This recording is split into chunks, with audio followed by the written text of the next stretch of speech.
Good morning, everybody. Today, we will continue with stress, strain, elastic moduli, Young modulus, bulk modulus, and also shear modulus. We will continue with these topics. Content of this lecture is very easy. You can easily understand what we have discussed until this lecture. We have considered that we are dealing with rigid bodies. What was the meaning of the rigid body? The shape of the body does not change with some forces, okay? So at any condition, the body has certain shape and this shape does not change. And we have considered that we are dealing with rigid bodies. But in real cases, as I have discussed at the beginning of my last lecture, in real cases, the bodies can be stretched, can be squeezed, or can be twisted. Okay, if you apply forces, then you can change the shape of the bodies.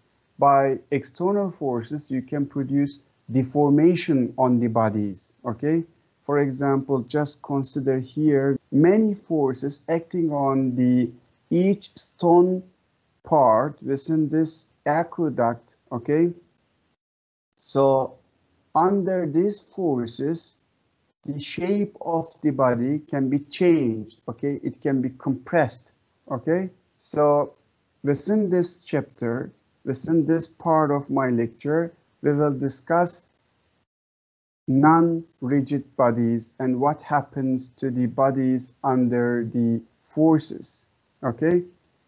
So we have three different stresses which we will discuss today: tensile stress, bulk stress, and shear stress. Today, I will only discuss the three stresses and then I will finish this chapter. So what is tensile stress?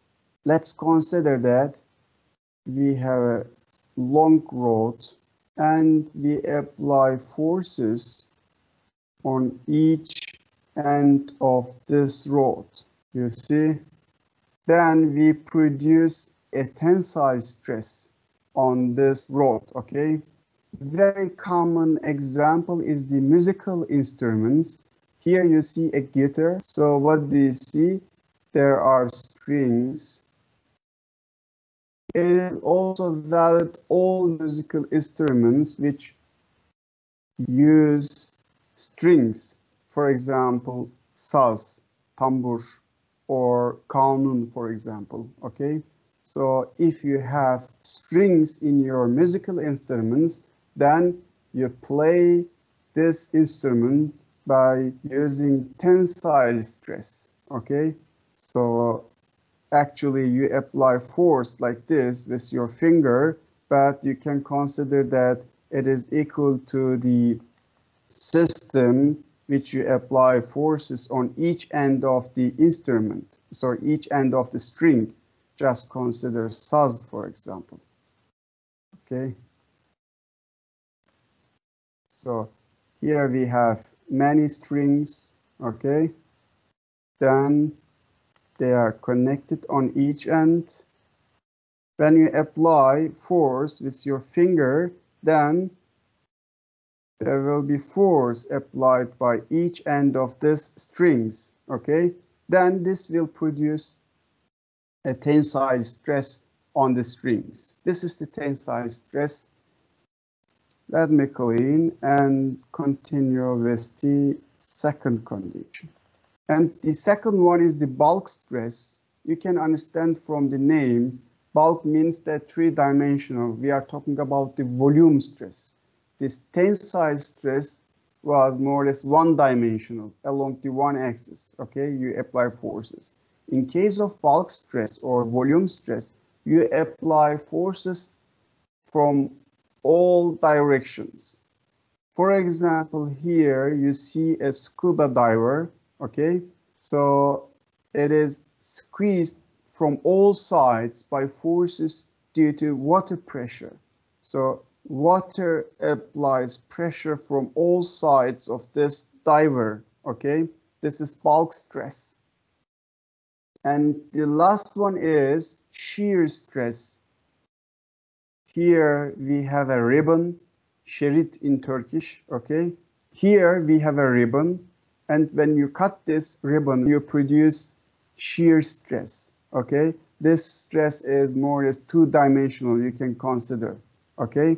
And under this stress, ribbon is deformed and eventually cut by forces exerted by the scissor here, okay? This scissor applies forces from different directions and produce shear stress on this ribbon, okay? So you can consider that tensile stress is one-dimensional, bulk stress is three-dimensional, shear stress is two-dimensional, okay? It is better to keep in your mind in this way, but it is very easy. Within this lecture, I will go into detail and I will discuss the elastic moduli for all these three kinds of stresses. Do you have any question here? Let me continue with the stress and strain. For example, here, when you pinch your nose, the force per area that you apply to your nose is called stress. So you apply forces from both sides of your nose, okay? Then this is called as stress, okay? Force per area. This is the stress. Force per area. This is the stress. And with this force, there will be a fractional change in the size of your nose, okay? The size of your nose will be decreased due to the force applied by your fingers. Then this is strain. This is the effect of the stress, okay? The stress will produce change in the size of the object, okay? This is the strain. So what is elastic moduli? Here we have shown elastic moduli. Elastic moduli is given with this one. Stress over strain. You apply force, this is stress, and you produce change in the shape of the object. This is the strain. You apply force on the object, this is stress, and due to this stress, you produce change in the shape of the object. And this ratio, stress over strain, gives us the elastic modulus, and this is defined with the Hooke's law, okay?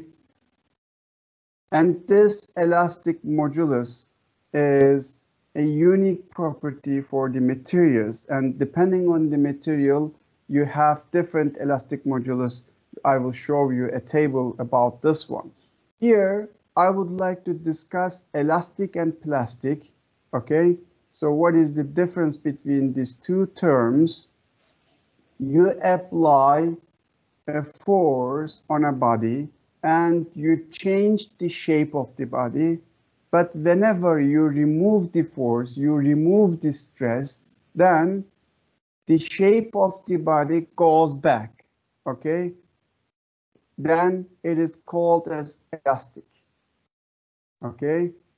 If you remove the stress, then if the shape of the object body goes back to initial position, then this is called as elastic body, okay? And Hooke's law only applies for a special case of elastic behavior, okay? But you apply a force on a body and you change the shape of the body, but when you remove the stress, the shape does not go back to its initial position. Then it is called as plastic, okay? In plastic case, deformation is non-volatile, but in case of elastic, deformation is repaired, removed after the stress removed. Is it clear? This is the difference between elastic and plastic behavior. At the last part of my lecture, I will talk about this one in detail. Here you see some approximate values of elastic moduli.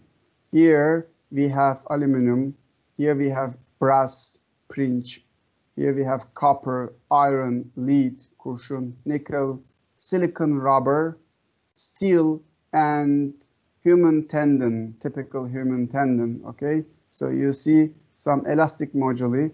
Here you see different names, Young's modulus, bulk modulus, and shear modulus. So you know the name shears and also the bulk. What about the Young? I will go into detail. So this is related to the tensile stress. This is related to the bulk stress. This is related to the shear stress. Let's say this is one-dimensional. This is, let's say, three-dimensional. This is two-dimensional. You can consider like this, okay? So depending on the type of the stress, you have different modulus for different materials. For example, here, just consider cast steel. Okay, where is the steel? This one. It has Young modulus around this value, 20 times 10 to 10. Okay, what is the meaning of that? If a material with a large value of Y, then it is relatively unstretchable. Okay, it is not so easy to stretch it. It is not so easy to change its shape. Okay, a large stress, huge forces are required for a given strain, okay? So you will better understand this table after I finish Young modulus, bulk modulus, and shear modulus. Actually, here I have discussed elastic modulus, which is given with stress over strain, okay? This is the elastic modulus. And depending on the stress, the name of this modulus changes. If you are talking about tensile stress over produced strain, then we have Young modulus. If we are talking about bulk stress over strain, so with this stress you produce strain, then this is bulk modulus. If you are talking about shear stress, and due to this stress you produce a strain, then this is equal to the shear modulus. Okay, but what do you see here? All these three formulas are equal to this one. Okay, we are talking about the same mechanism. So let me start with the tensile stress and strain. This is the initial state of the object. There is no stress on the object. And let's consider this is a perfect cubic material. This is the area A, and this is the initial length of the object, L0, initial length, okay? And then you apply forces on both directions of the object, okay? So then this object is under tensile stress, okay? You apply force perpendicular to this area, you apply force perpendicular to this area on the left side, and due to this force, you produce a strain. What happened? The shape of the object changed. This was the initial length, L0. Now we have final length, and the final length is increased with delta L, okay? Due to the stress, we produce a strain. So here, look at the definition of tensile stress. You apply force per area. This is the tensile stress.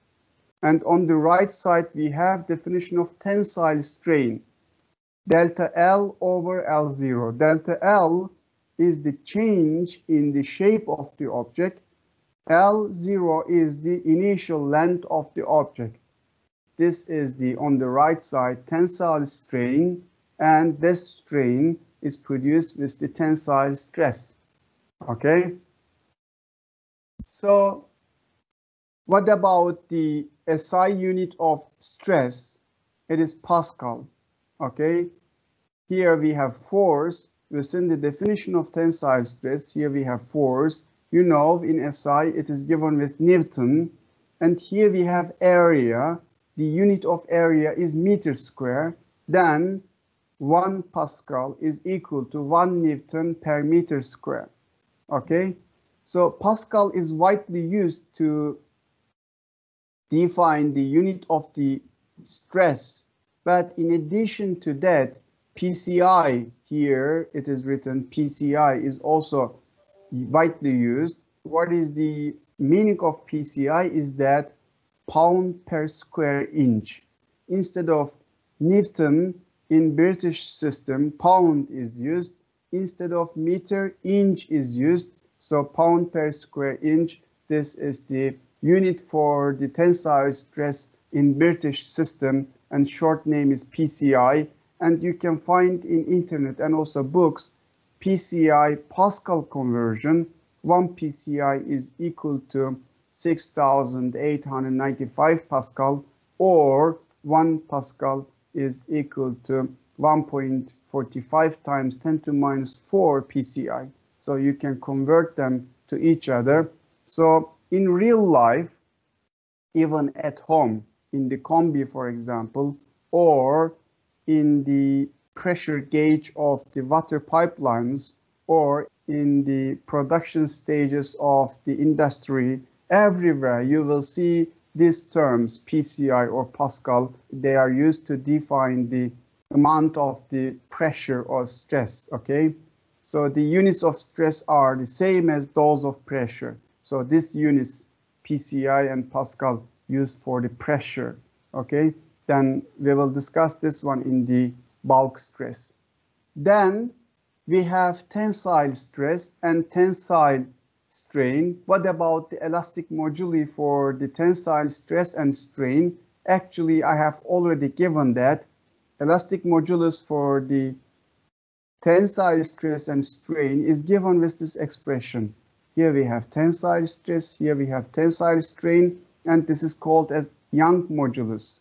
This is for tension, okay? What was the tensile stress? Tensile stress, here we have given perpendicular force per area, perpendicular force per area, and here we have tensile strain, delta L over L0. Delta L is the change in the shape of the body. L0 is the initial length of the body, okay? Then you can write it like this: original length and elongation, change in the shape of the body. And here we have an example of the Young modulus, tensile stress. This is bio application, Young modulus of a tendon. The anterior tibial tendon connects your foot to the large muscle that runs along the side of your shin bone. Here there is a tendon, okay, anterior tibial tendon, and it connects your foot to the bone here. You can feel this tendon at the front of your ankle. Measurements show that this tendon has a Young modulus of 1.2 times 10 to 9 Pascal. This is the Young modulus of this tendon, much less than for the metals listed in table 11.1. I have shown you the table. Hence, this tendon stretches substantially up to 2.5% of its length. So you can elongate it 2.5% of its length in response to the stresses experienced by walking and running. So this is the bio application. Okay, what about the compressive stress and strain? Again, we are talking about one-dimensional, let's say, okay, we apply forces along one axis. So this is the initial state of the object. This is the area A. This is the initial length. And we apply forces from both directions, okay? Then what do you see here? The initial length of the object is decreased by delta L, okay? We applied stress, then we produce strain. We apply compressive stress, we produced compressive strain. The compressive stress and compressive strain are defined in the same way as tensile stress and strain, except that delta L here now denotes the distance that the object contracts. Okay, it is negative. Okay, the initial length of the object is decreased for the object under compression. Okay, then let me discuss different conditions, compression and tension. In many situations, bodies can experience both tensile and compressive stresses at the same time. So here you see a beam, just consider a metal beam, okay? So what do you see here? It is supported at each end, okay? And its own weight is pulling this beam down, okay?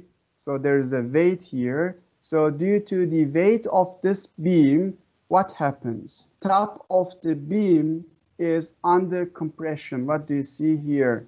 Let's consider this is the line on the middle of the beam, and top of the beam here is under compression. Okay, this part is compressed. Let me draw the initial shape, then you will better understand. So let's consider that this is the initial shape of the beam. Okay, then you supported this beam from each end, then its shape is changed. So what happened? Just look at this part, this top of the beam. This part has certain length at the beginning, but now what about the length of this part of the beam? The length is decreased. Okay, then the top of beam is under compression. What about the bottom?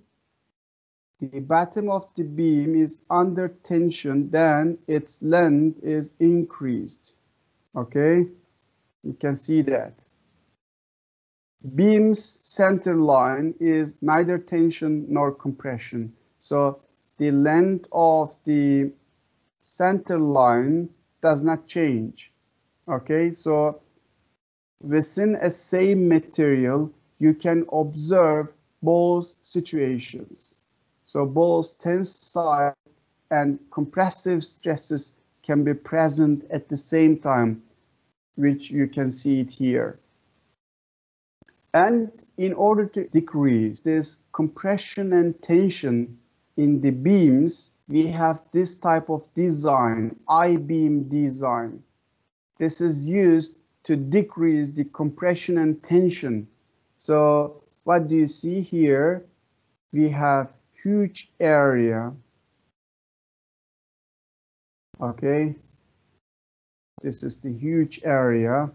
So there is a weight of this beam, let's say. We have a force. And what about the area? Force per area. Since area is huge, then stress is reduced. Okay. Then the shape of the I-beam will not change much, even after huge forces, since we have huge area. In addition to that, we have decreased the weight of this I-beam. So just consider that at the beginning, this I-beam was like this, full of material. This is the initial shape of the beam, I-beam, let's say, same length, same area, but completely full of material. Let's consider it is made from steel. Okay, so what about the weight of this one? What about the weight of this one? Of course, this is much lighter. This is much heavier, okay? So this contains many materials. But if you produce this I-beam like this, its weight will be decreased. Then compressive stress and tensile stress will be decreased due to the design of this I-beam. For this reason, this type of design is used in civil engineering. It is very important in real applications. Do you have any question here? Okay, let me continue with the example 11.5, tensile stress and strain. Let's consider we have a steel rod. The length of the rod is, initial length of the rod is 2 meters, has a cross-sectional area of 0.30 square centimeter. The cross-sectional area of the rod is 0.3 square centimeter. It is hung by one end from a support. It is hanged, okay, and a 550 kilogram milling machine is hanged from its other end. So here we have a milling machine and its mass is given 550 kilogram. Determine the stress on the rod and the resulting strain and elongation. So this mass will apply a force on both sides of this rod. Then this will produce a tensile stress, and tensile stress is given with this expression: perpendicular force per area. Force is given with the weight of the milling machine, then you can calculate it. Area is given in the question, then tensile stress is given with 1.8 times 10 to 8 Pascal. Okay, so we know that Young modulus is given with stress per strain, and Young modulus of steel is given in the table. Okay, if you look at the table, Young modulus of steel, it is given 20 times 10 to 10 Pascal. Okay, then just use it. 20 times 10 to 10 Pascal. What about stress? We have calculated stress 1.8 times 10 to 8 Pascal. Okay, we have calculated stress. Then what about strain? Then from this expression you can calculate the strain, and strain is calculated with this one. Strain is given with 9 times 10 to minus 4. This is the produced strain in the rod. And what about the elongation? So due to this strain, the length of the rod will be increased, and strain is given with this formula, delta L over L0. So we are looking for the delta L, and we know the L0. L0 is this one. Put L0 here, 2 meters, and strain is calculated. Use this strain here. Then delta L is 1.8 millimeter. Okay, the length of the rod will be increased by 1.8 millimeter. Any question here? Here there is an evolution. I really like these evolutions in the examples of this book. This small elongation resulting from a load of over half a ton. Look at this mass, okay, around half a ton. Then is a testament to the stiffness of steel. So you apply half a ton, but you can only increase the length with 1.8 millimeter. And here there is another force, weight of the rod, but we have ignored this one because here we applied more than half a ton. Okay, so the weight of the steel can be ignored in this case. Let me continue with the bulk stress and bulk strain. This is the second type of the stress which we have discussed at the beginning of this lecture. So in case of bulk stress, as I told you, we have many forces from each side, and then resulting deformation is called as bulk strain or volume strain, which is a change in the volume. Look at the initial state of the object. This is the volume 0, initial volume, and the pressure is P0, initial pressure, okay? Then this is the final pressure. This was the initial pressure, and you apply some certain pressure, you change the pressure. So what happens? There are many forces acting on each surface of the object, okay? So this is three-dimensional stress. And then, due to this stress, initial volume changes with delta V. This is the final volume, this is the initial volume, this is the change in the volume. And under compressive bulk stress, the change in the volume will be negative. Volume will be decreased, okay? So what about bulk stress? Bulk stress is given with delta P, change in the pressure, okay? And the bulk strain is given with delta V over V0. This is change in the volume of the object. This is the initial volume of the object. Here we have definition of pressure. You have already know of this information from high school years. The pressure in a fluid is given with force perpendicular to the surface of an immersed object. What is the meaning of immersed object? Suya daldırılmış cisim demek. And this is the area over which force is exerted. This is the pressure, perpendicular force per area. And bulk stress is given with delta P. Bulk strain is given with this expression. So now let me continue with the unit of this pressure in a fluid.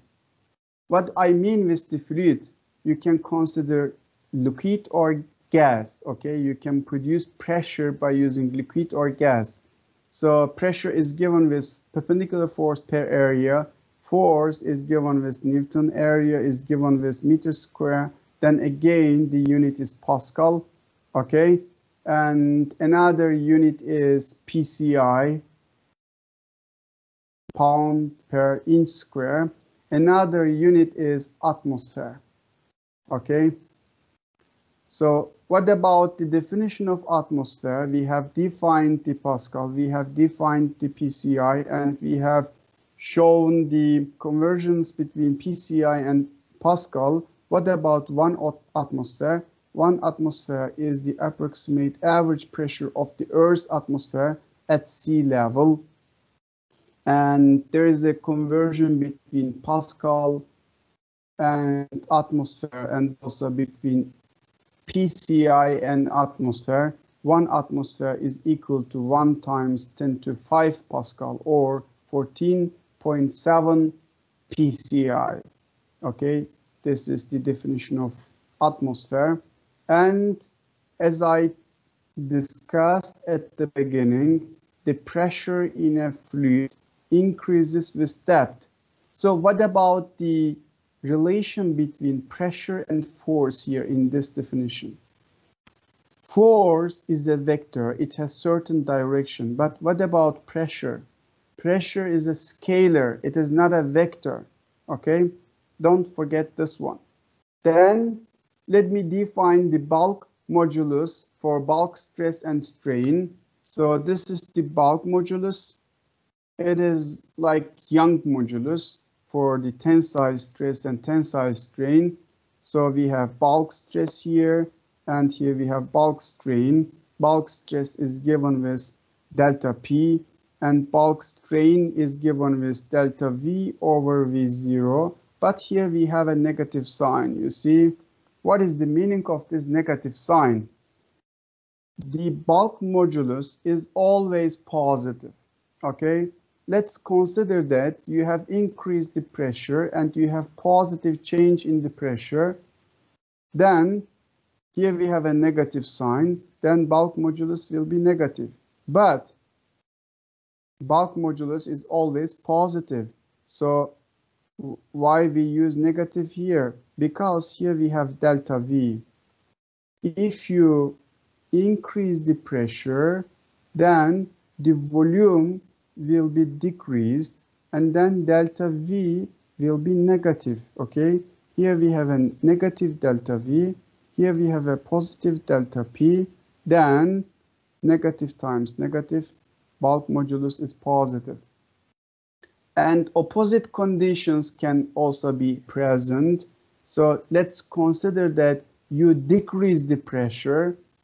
Okay, you decrease the pressure, now delta P is decreased, and then you can produce an increase in the volume if you decrease the pressure.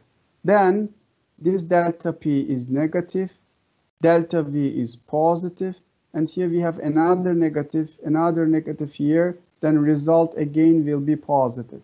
For this reason, here in front of the equation of the bulk modulus, we use negative sign. Okay, here we have negative sign. Do you have any question with this part? This is the bulk modulus of the bulk stress and bulk strain. Then let me talk about the compressibility of the materials. The reciprocal of the bulk modulus is called as the compressibility, and it is denoted by K symbol. K here, compressibility 1/B, reciprocal of bulk modulus, and bulk modulus is given here. Take this one, put it there. So finally we have this compressibility equation. So here we have initial volume of the object. This is the change in the volume of the object. This is change in the pressure.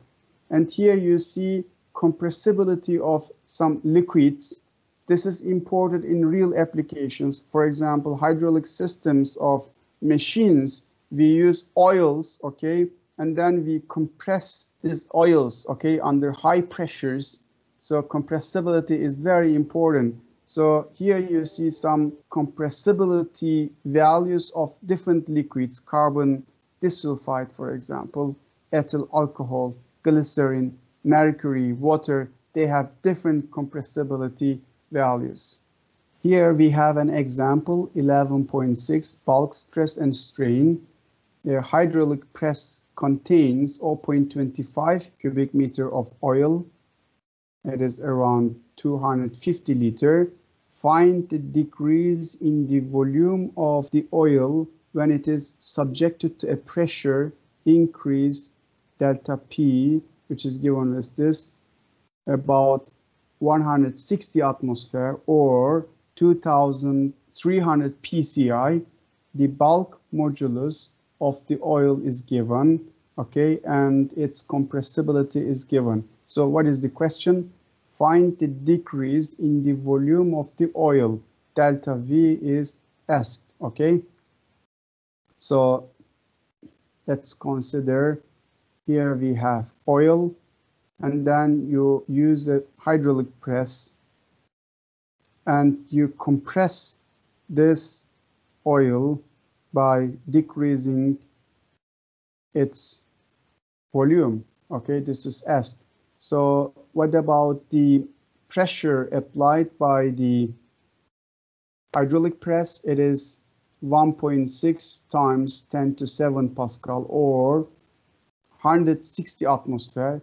We are talking about 1 atmosphere around the sea level, and look at the pressure here, 160 atmosphere, huge pressure, okay, 2300 psi, huge pressure.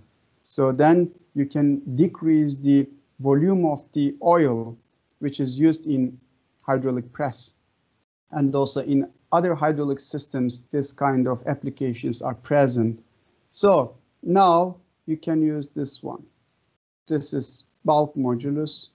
This is bulk stress. Okay, this is the bulk strain. So what was the bulk stress? Bulk stress is change in the pressure. Okay, bulk strain is delta V over V0. Here we have a negative sign. Okay, delta P is given and V0 is given. Initial volume of the oil is given here. And delta V is unknown. It is asked. If you know the bulk modulus of this oil, then you can calculate delta V. Bulk modulus of the oil is given. Or if it is not given, you can use the compressibility. It is also given in the question. Okay, you know the compressibility is given with the reciprocal of the bulk modulus. You can also do this one. Okay, then you can calculate delta V. Delta V is minus 0.8 liter, less than 1 liter. At the beginning, we have what was the initial volume? Around 250 liter. Okay, then by applying this delta P pressure, the volume now is around this one. Final volume 249.2 liter. Okay, so we have decreased the volume of the oil. Do you have any question here? Okay, let me continue with the bio application. Another example related to the oceans. This is the anglerfish, fener balığı. It has a light here. Okay, you see many lights. So this fish lives in oceans throughout the world at depths as great as 1,000 meters, not 10 meters, not 100 meters. We are talking about 1,000 meters, where the pressure, that is the bulk stress, is about 100 atmospheres. Okay, like a press here. Okay, 160 atmosphere, a hydraulic press applies. Okay, so we are talking about 100 atmosphere, huge pressure. But this fish can survive there. How to survive? Anglerfish are able to withstand such stress because they have no internal air spaces, unlike fish found in the upper ocean where pressures are lower. So they do not contain air spaces, then water cannot change their volume a lot, okay? They resist against these huge pressures and they can survive. For example, you would like to design submarines. Let's consider this is a submarine. It has certain propeller here, okay? So if you are talking about 1,000 meters, I don't know whether it is possible or not for today's technologies. So there will be huge pressure, okay? Then this should resist against this huge pressure. And this fish does this, okay?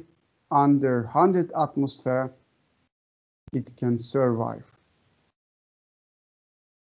Okay, this is the shear stress and the shear strain. This is the last one of the stresses which I have mentioned at the beginning of my talk. This is the initial state of the object. Then I applied parallel force to this surface. Look at the surface and look at the force. Now we have parallel force, and we applied another parallel force in opposite direction. Then this was the initial height of the object.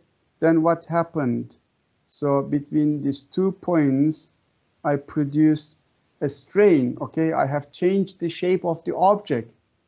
So shear stress is given with parallel force per area.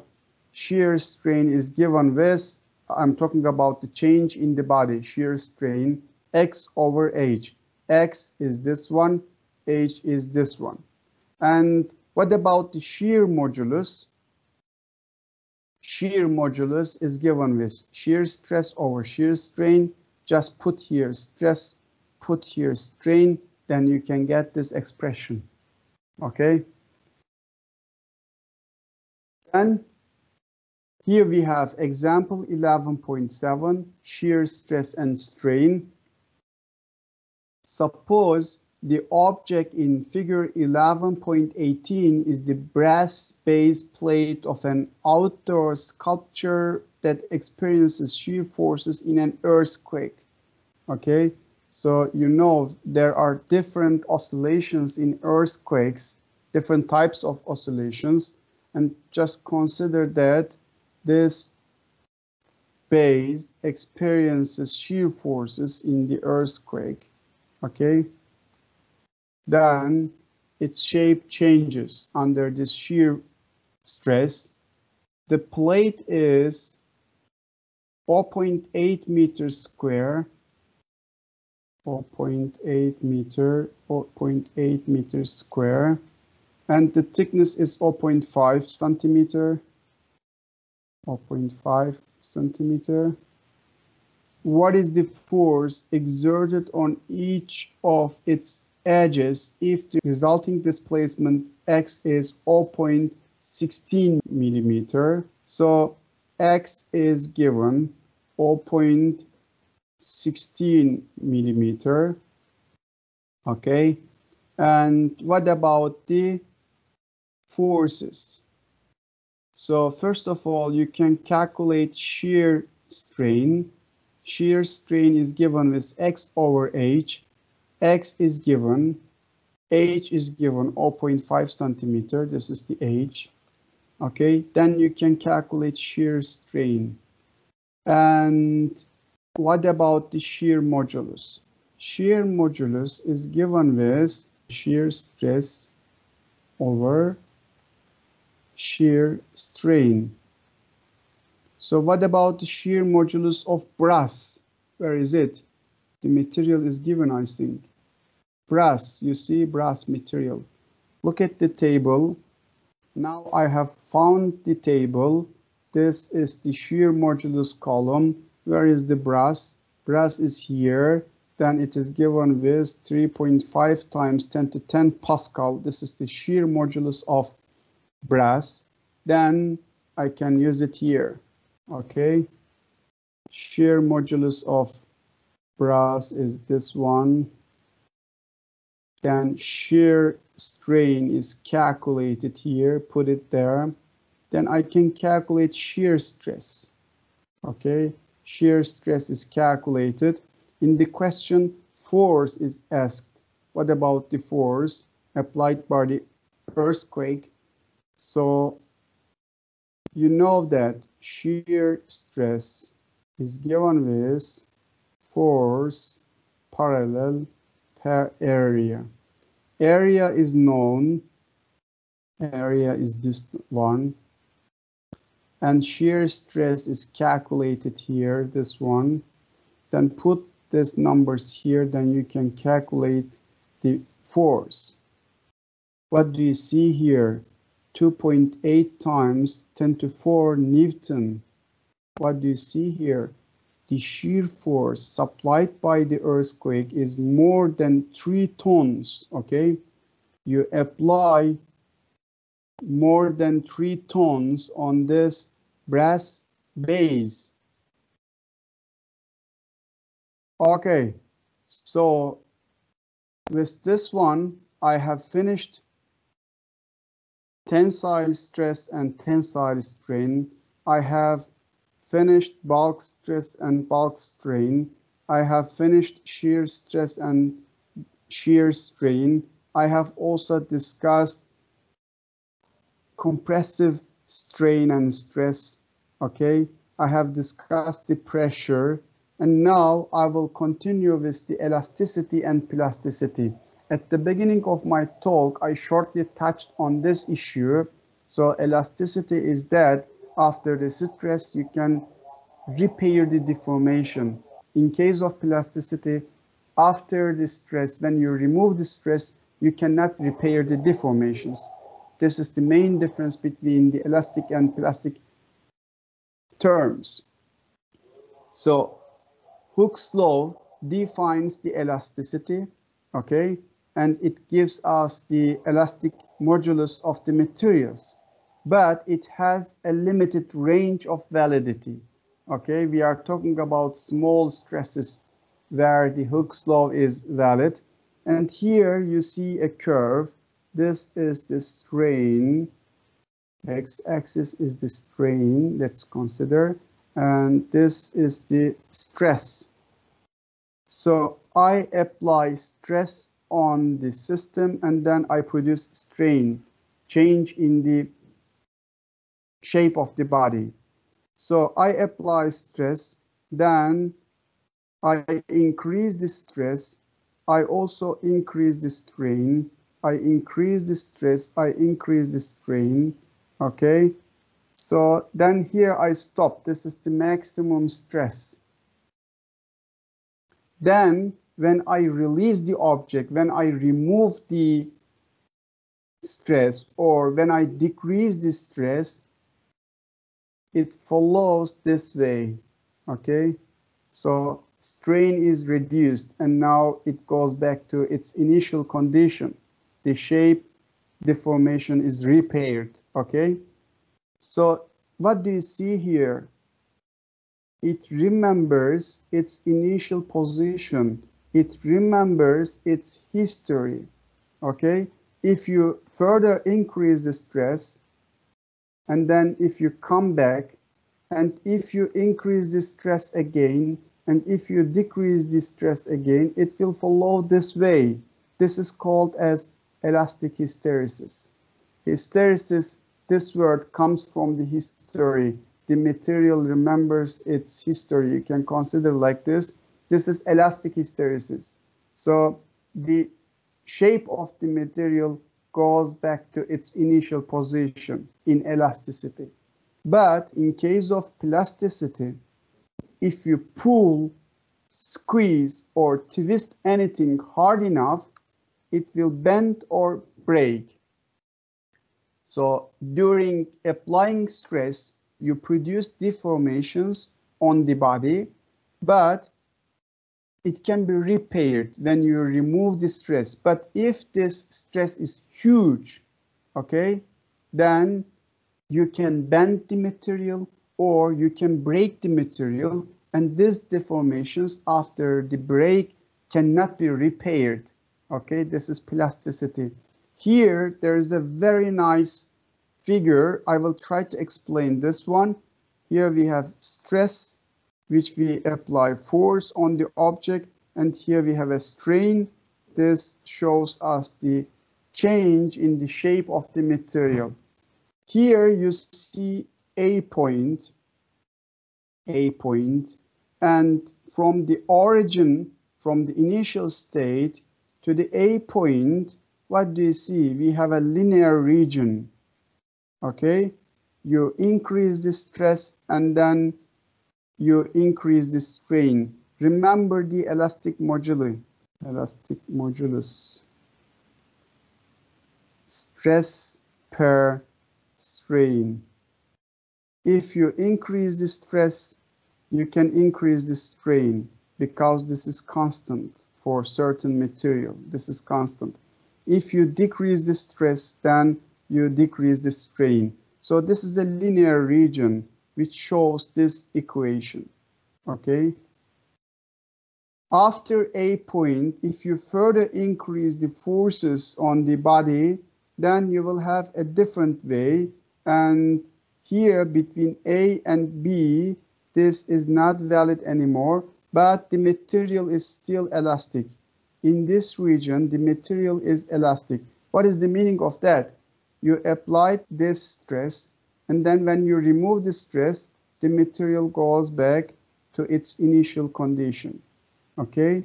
Within this range, if you remove the stress, the shape of the body goes back to its initial state. But whenever you increase the stress higher than this value, for example, you come to the C point, you increase the stress a little bit and you pass the elastic limit, what happens? You produce a plastic deformation, okay? Then when you remove the stress at this condition, what happens? Material cannot go back. The shape of the material cannot go back. The shape of the material here, now it is different compared to the initial state, okay? So we have permanent deformation here. We have deformed the material. We cannot repair it anymore. This is plastic behavior. And if you further increase the stress, if you further increase the forces, then you will increase the plastic deformation, and at certain point you will completely break the material. This is the fracture point. You will break the material. So here, this is the typical stress strain diagram for a tactile metal such as copper or soft iron under tension. So here we have approximate breaking stresses. We have aluminum here, we have brass here, glass, iron, steel, and tendon, typical human tendon. And here you see breaking stresses. In order to break the aluminum, you have to apply this stress. In order to break the brass, you have to apply this stress. You have to apply this pressure, okay? So this is the elasticity and plasticity. Do you have any question here? With this transparency, I finished this chapter. So take care of yourself. Bye-bye.